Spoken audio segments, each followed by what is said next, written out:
Hey guys! Tonight we start with the silk, sweat, and subtle power games of a concubine in feudal Japan. Imagine being trained your entire life to master the fine art of sex, walking, sighing, and seducing a daimyo with the exact angle of your wrist. So, before you get comfortable, take a moment to like the video and subscribe, but only if you genuinely enjoy what I do here. And let me know in the comments where you're tuning in from and what time it is for you. It's always fascinating to see who's joining us from around the world. Now, dim the lights, maybe turn on a fan for that soft background hum, and let's ease into tonight's journey together. Dawn arrives, discreet as a polite knock. No roosters, no fanfare, just the faint glow through rice paper doors and the soft, rustling footsteps of servants, acting as if they aren't judging your futon posture. You lie perfectly still, not because you're rested, but because any abrupt movement might undo your status as graceful and mysterious. In truth, your back aches, your hair is flattened on one side, and you've had a dream involving eels you'd rather not analyze. But none of that matters now. This is the first scene of the day's performance. You are the star, and also the stage decoration. Your attendants enter in hushed tones, bowing so low you briefly consider stepping over them. A warm basin is set before you, as if to say, "Here is your dignity. Now scrub behind your ears." They begin their work, cleansing, brushing, preparing you to look less like someone who just woke up and more like a porcelain enigma. Your face is washed gently, your hair brushed with reverence. Not because they love you, but because they've seen what happens to court women who show up with frizz. Meanwhile, you maintain the correct expression, serene, detached, and only mildly annoyed, still silent, because heaven forbid a concubine speak before being powdered. You glance at your reflection in a polished bronze mirror. You look like someone who has opinions, but is paid not to share them. Perfect. From beyond the sliding screen comes the muffled laughter of the daimyo, who apparently has energy this morning. That's either a promising sign or a warning. You make a mental note to avoid direct eye contact with his favorite concubine until after tea. You rise from the futon like a swan emerging from fog, assuming the swan has slightly numb legs and a tight obi waiting in her near future. Your sleeves are laid out. The incense is lit. The illusion begins.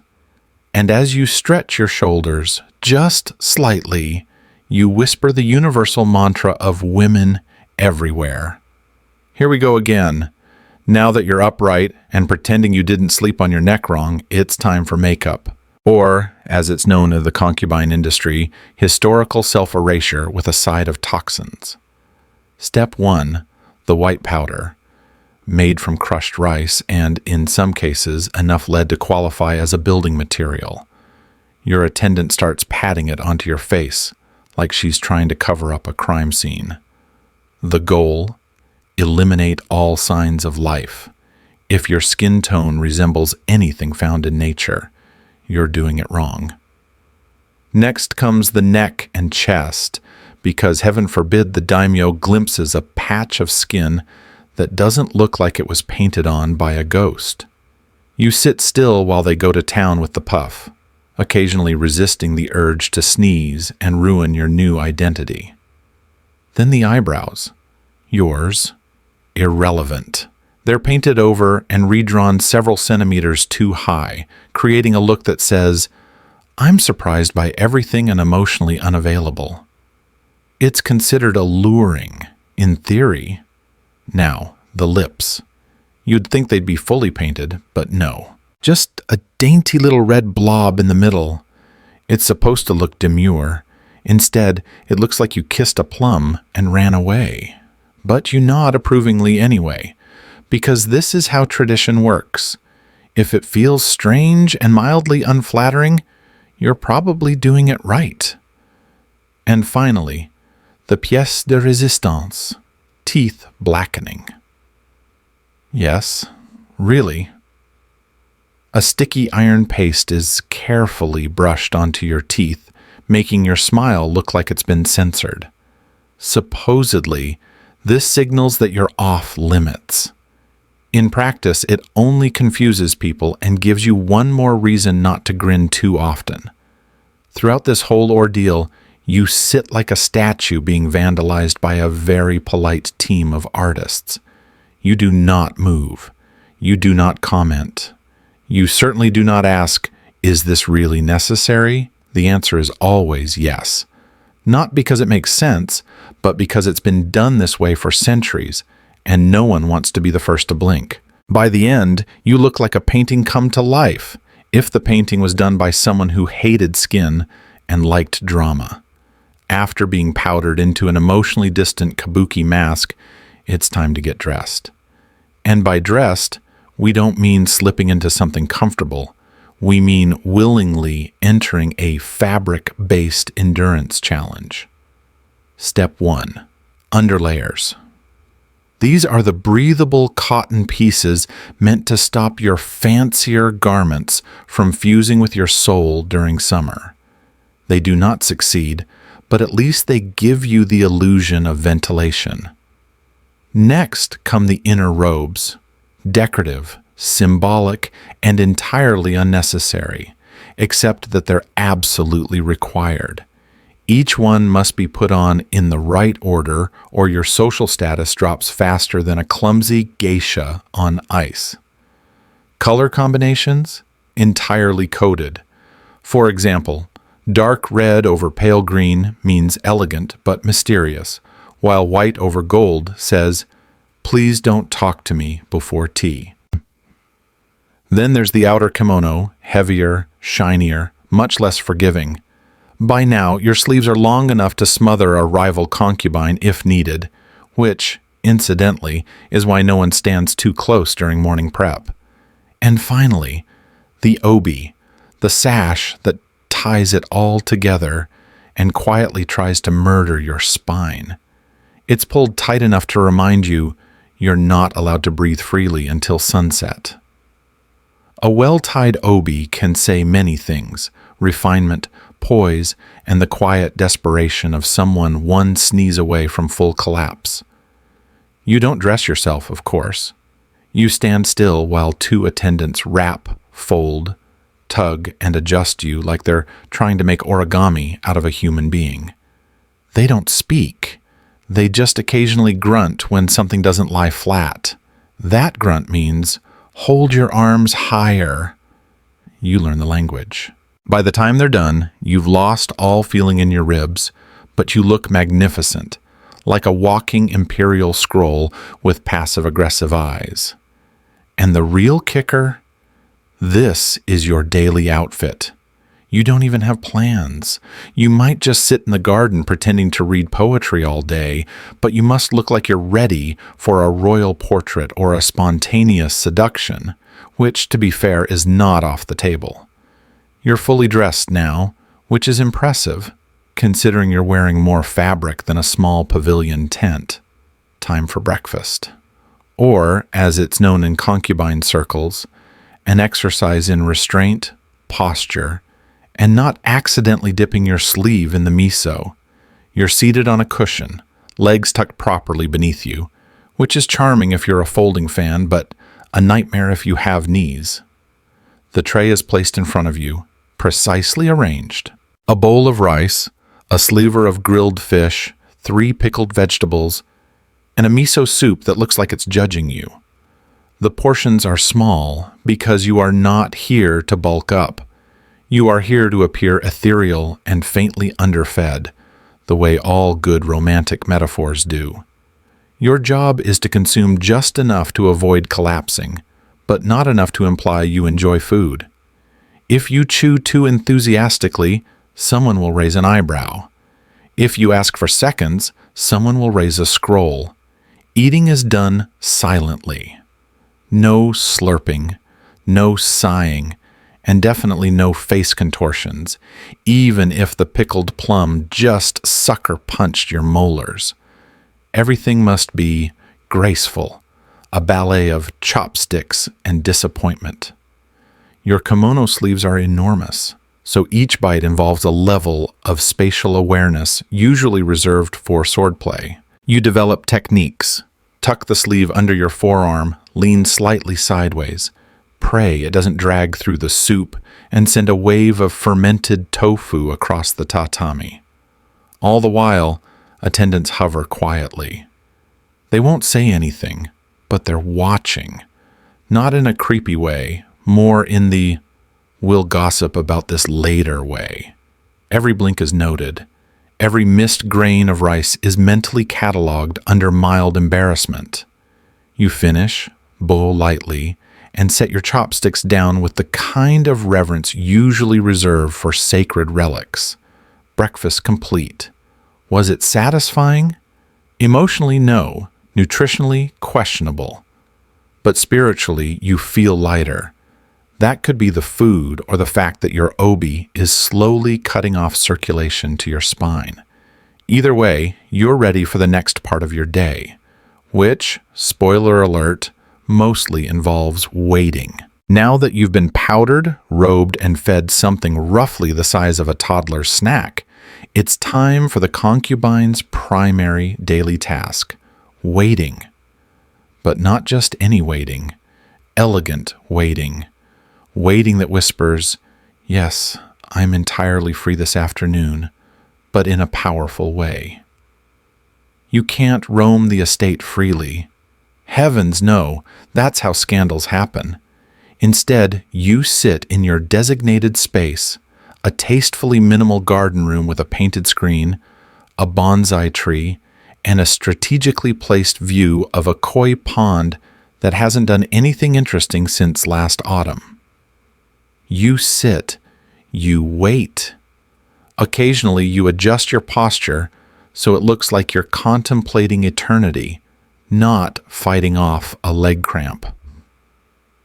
You're not allowed to look impatient. That's for merchants and wives. Concubines wait like they're doing you a favor. This wait could last 10 minutes or 5 hours. The daimyo may summon you or not. He might be with another woman or reading war poetry or just napping with his head on a very expensive pillow. The point is, you'll find out when someone tells you or doesn't. To pass the time, you might compose a poem. Not a good one, just something vaguely sad about plum blossoms and unspoken longing. That's the genre. Bonus points if no one can tell who it's actually about. You could also play a shamisen, softly, not too joyful. No one likes a concubine who seems excited. Of course, the other women are waiting too, sometimes within sight, sometimes just out of earshot. It's a silent competition. Who looks most serene? Who adjusted her robe just right? Who caught the eye of the messenger delivering tea to the daimyo's quarters? It's chess, played with glances, posture, and whether or not your obi bow is tied fashionably off-center. And the trickiest part? Looking like you're not waiting at all. You must appear as though your entire sense of self-worth doesn't hang on the possibility of being summoned tonight, which of course it absolutely does. But you're a professional.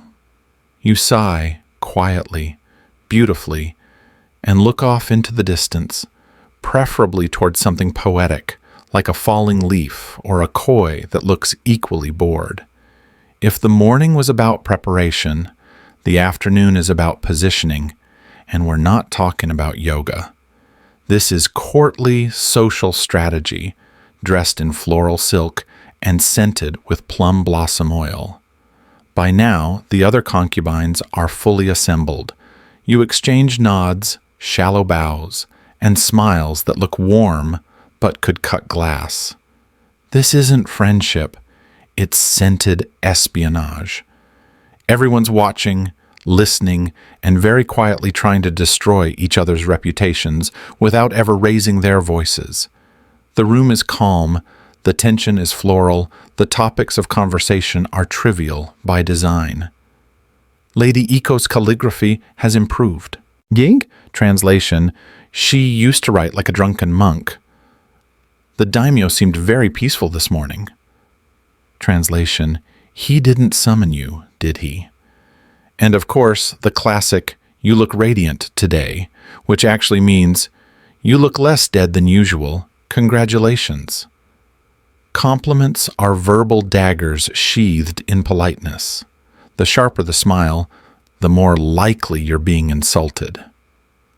A well-timed observation about someone's kimono being bravely modern can spark a week-long existential crisis.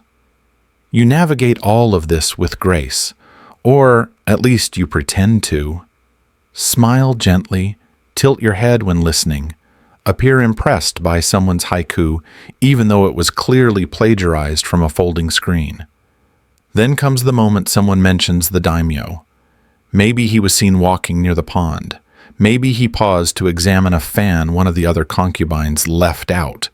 By accident, the room becomes still, but casually still, like no one's definitely panicking on the inside. This is when the performance deepens. You must seem interested in him, but not too interested, confident but not cocky, available but untouched.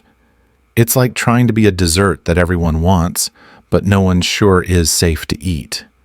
And through it all, you keep your voice soft, your posture impeccable, and your insults indirect. This is how status is gained, not through war, through whispers. And if you leave the room with even one rival doubting her sleeve choice, her poem, or her scent, you've done well today. You haven't been summoned yet, but hope springs eternal and also sweats discreetly under 12 layers of silk. So, as the sun crawls past its highest point, and you've survived another round of eye contact diplomacy, it's time for your just-in-case bath. Not mandatory, just highly recommended. In the same way it's recommended you don't smell like anxiety and pickled radish when entering a daimyo's private chamber. The bathhouse is quiet, steamy, and filled with the faint scent of yuzu peels and pressure. You undress with your attendant's help, because most concubines cannot single-handedly escape the labyrinth of ties, folds, knots, and moral restrictions that come with formal kimono wear. Once disrobed, finally free of the human upholstery, you step into the hot water. For a brief moment, you are no one. Not a symbol, not a strategy, just a sweaty woman in a tub wondering if she shaved her legs evenly enough for an aristocrat with questionable eyesight. You scrub, but not aggressively. There's a technique to this. You want to be clean, not desperate. A light scent is applied, nothing too floral.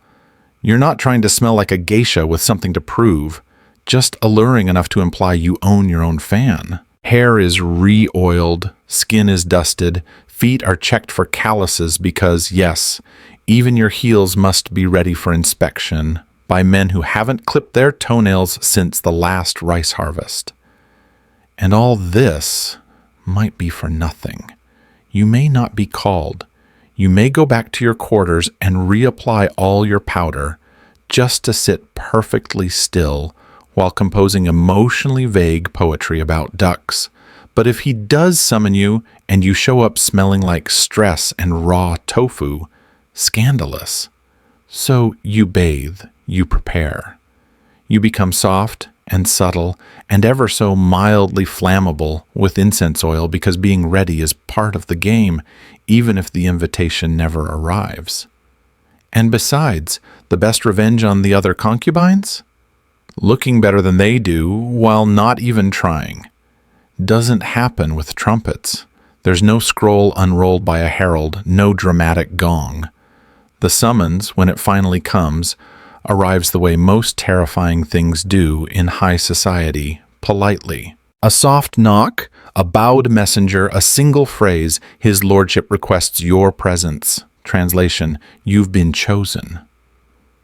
Also, you have 20 minutes to mentally prepare, repowder, and spiritually detach. Your attendants spring into action. You, meanwhile, attempt to look neither smug nor nauseous. After all, this is a compliment, possibly. It could mean he favors you, or it could mean his favorite is annoyed with him, and you're the understudy. Either way, tonight you're on stage. First comes reapplication. A fresh layer of powder to mask the existential dread, a tiny touch of rouge to say, alive but mysterious, and a careful adjustment of your outer kimono.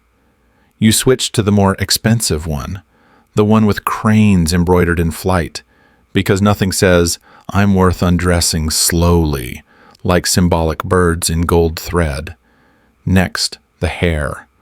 Already perfect, but you go over it again, just in case. You add a comb, not too flashy, and dab a little extra yuzu oil behind the ears.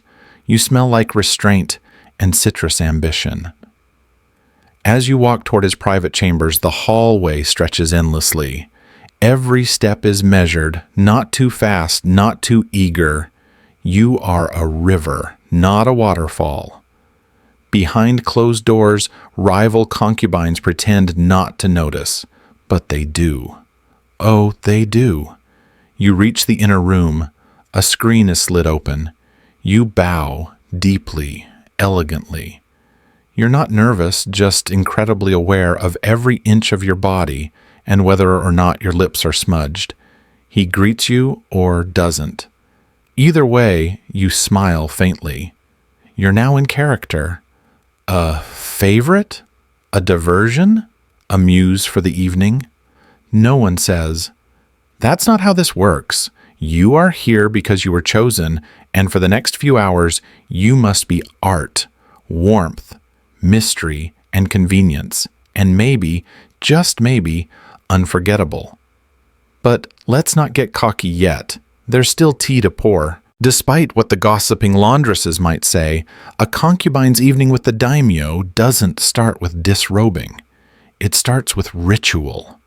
Specifically, a slow, fragrant descent into flirtation, so formal it might be mistaken for a tea ceremony with unresolved tension.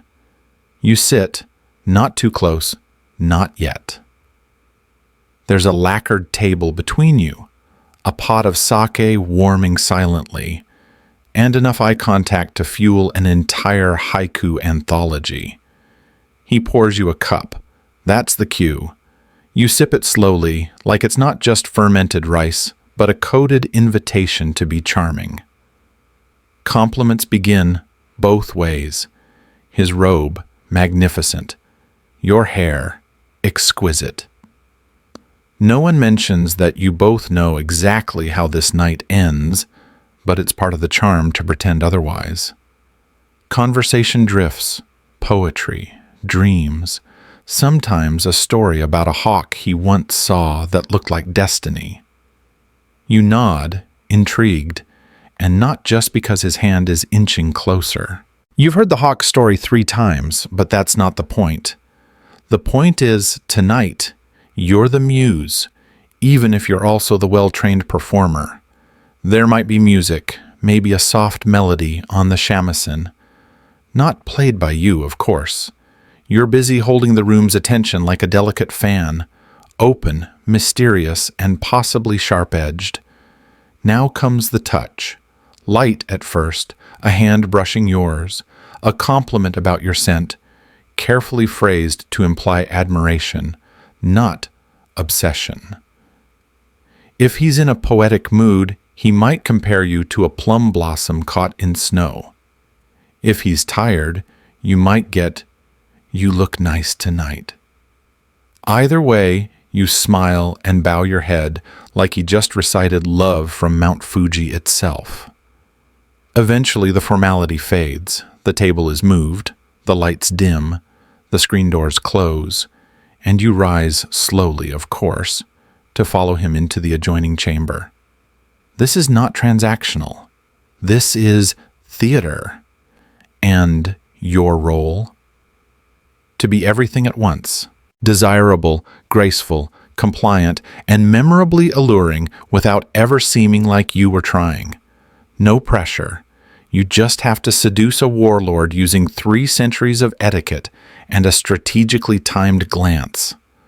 Let's be clear. This isn't romance.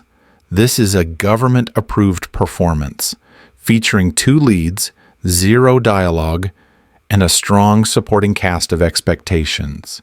You enter the chamber like moonlight incarnate, or at least that's the goal. You kneel, bow, smile. You do not trip. That was last month. You've trained for this, literally. Months of lessons on posture, touch, breath control, and facial expressions that say, "Yes, I'm enjoying this," without ever crossing into anything as vulgar as honesty. The futon is simple. The bedding is clean. The air is scented with incense that promises serenity, though what it really offers is a faint tickle in your nostrils and the urgent need not to sneeze. He begins the ritual with touch, soft at first, measured. He's testing the waters, or perhaps reminding himself which concubine you are. You respond accordingly, just enough to signal interest, never so much as to appear enthusiastic. Remember, mystery is sexy, desperation is not. There's no conversation. That ended with the poetry. This is about presence. You're both in character now. He, the powerful lord. You, the willing flower who conveniently just bloomed tonight. You move the way you were taught, gracefully, precisely, as if choreographed by someone who's never actually been in love, but read a lot of poetry about it. You make all the right sounds at all the right times, not too loud, not too silent, just enough to let him know he's doing well, even if you're mentally reorganizing your poetry scrolls. Eventually it ends, either in triumph or in what you will later refer to as a gentle fade-out.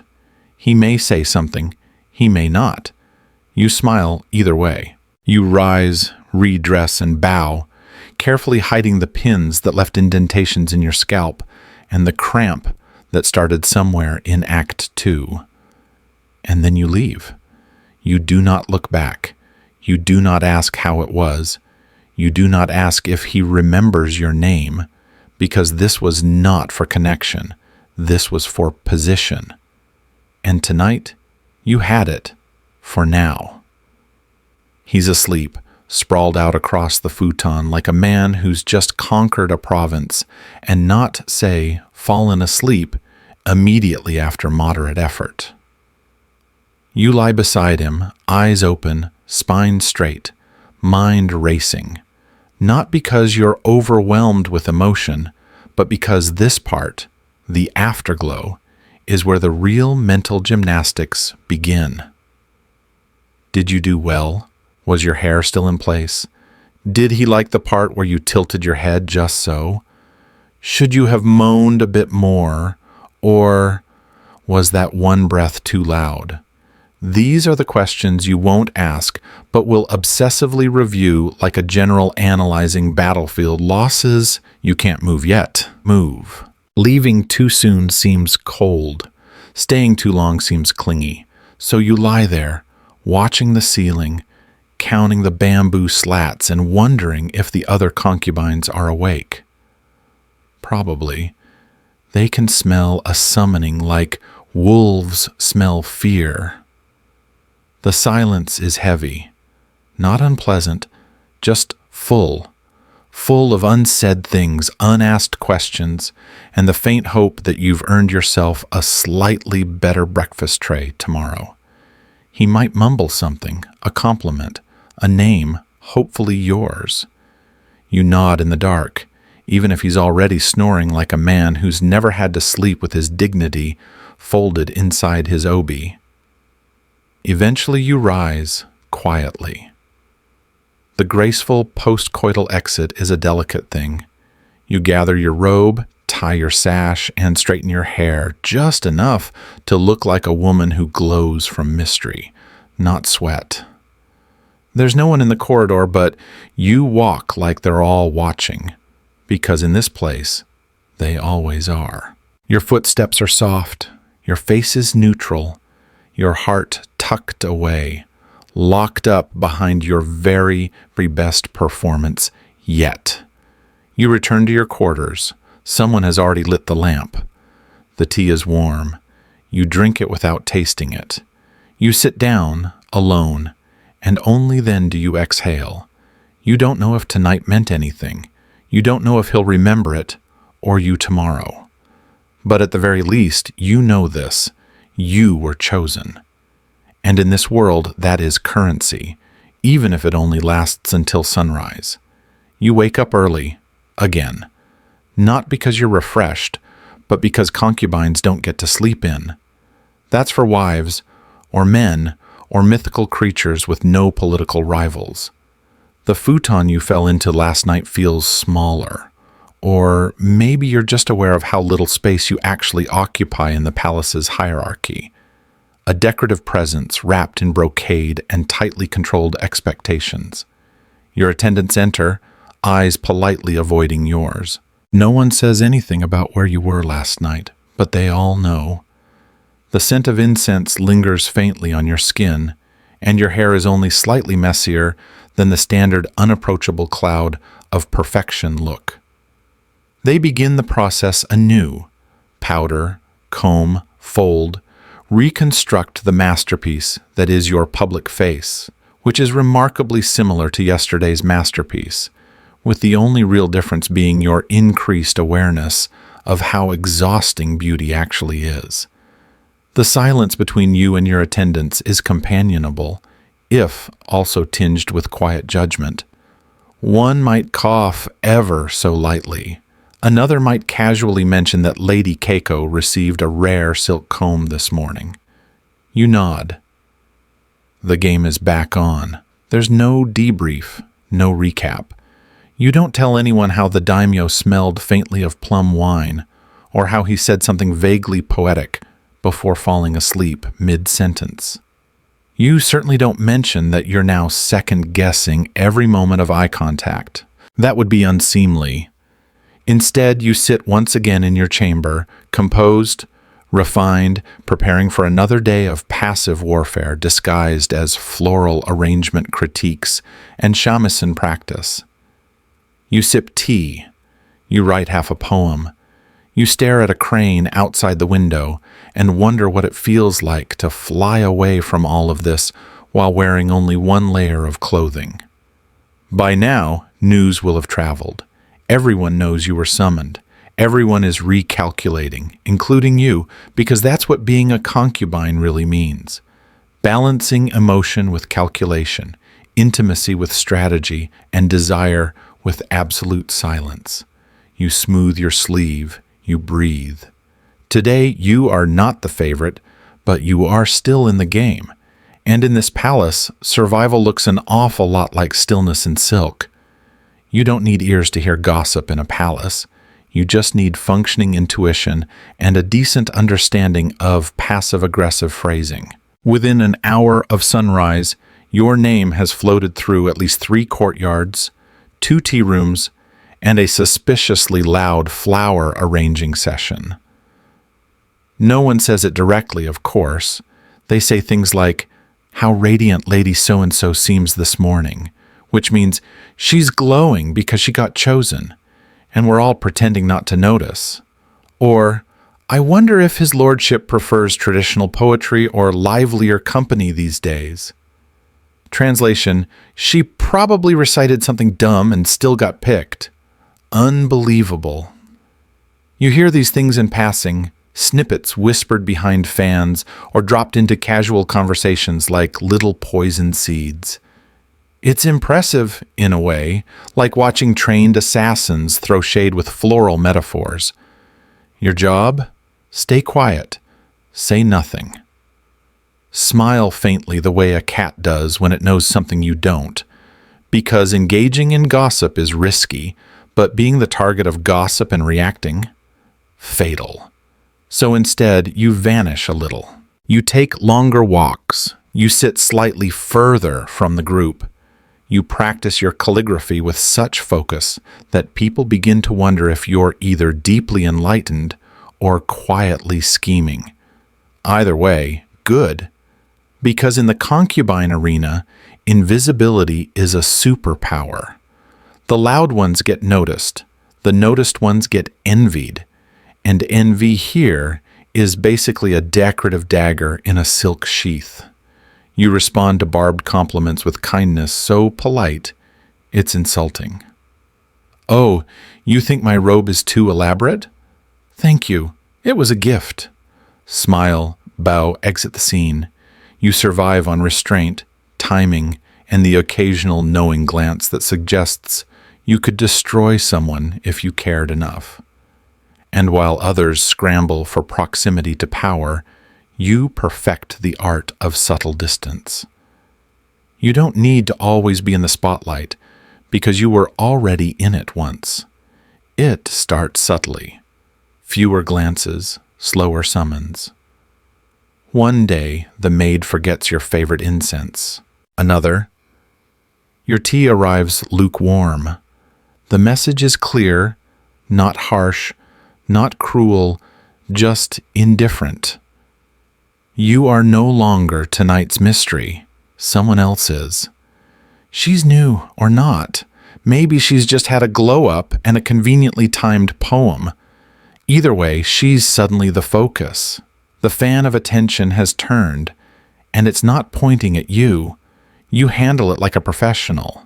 No complaints, no dramatics, just a slightly longer pause before bowing to the daimyo and an almost imperceptible tightness in your smile when someone says, "Isn't it lovely how youthful Lady Hana looks these days?" Of course it is. Youth is so charming, so temporary. Now comes the test. Can you stay poised while being quietly replaced? Can you fold your hands and compliment your successor's hairpin while mentally calculating how long she'll last before she trips over her own ambition? This is the unspoken part of the job, not just being chosen, but being unchosen gracefully. The fall from favor is not a scandal, just a shift in the tide. You're still in the palace, still dressed like a painting, still performing. But the spotlight has moved, and now you have to survive in the shadows without looking like you care. You still show up to the garden, still compose poems, still sit perfectly still during afternoon tea while everyone tries to read into the way your cup trembles. But the truth is, you do care. Of course you do. Not just for him, but for the position, the validation, the tiny power that came with being the center of a very controlled universe. And now you are a supporting character in someone else's story. But you're still here, still powdered, still composed, still waiting. Because in a palace like this, everything shifts eventually. Fortunes, fashions, favorites. All it takes is a wrong word, a broken fan, or a poetic metaphor about rain that sounds a little too personal.